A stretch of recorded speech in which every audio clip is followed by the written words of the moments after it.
घने हरे जंगल के बीचों बीच एक विशाल हाथी रहता था। उसका नाम था गजाधर।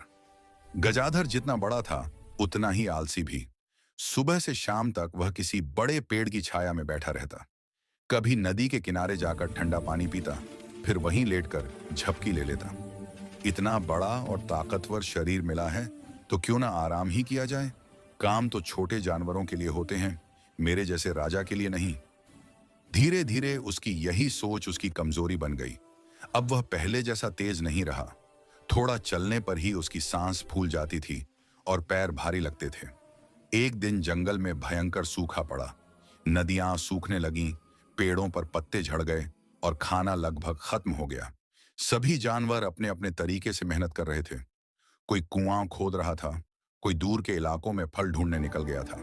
लेकिन गजाधर अभी भी उसी पेड़ के नीचे बैठा सोच रहा था, मैं सबसे ताकतवर हूं। जब मुझे जरूरत होगी सब अपने आप मिल जाएगा। दिन गुजरते गए, लेकिन अब न खाने को कुछ बचा था न पानी। भूख से उसका शरीर कांपने लगा और पेट में दर्द होने लगा। रात के सन्नाटे में उसने आसमान की ओर देखा और बुदबुदाया, काश मैंने समय रहते मेहनत करना सीखा होता। उसी वक्त पास से एक नन्ही छींटी गुजरी। उसने गजाधर को कराहते देखा और बोली, इतना बड़ा शरीर है पर काम करने की आदत नहीं। देखो, हमें छोटे हैं मगर कभी खाली नहीं बैठते। मेहनत ही हमें जिंदा रखती है। चींटी की बातें गजाधर के दिल में उतर गईं।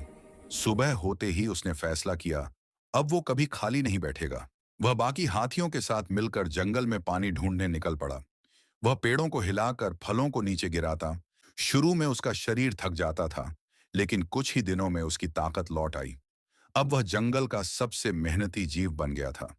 बाकी जानवर उसे देखकर प्रेरणा लेने लगे। धीरे धीरे जंगल में फिर से जीवन लौट आया।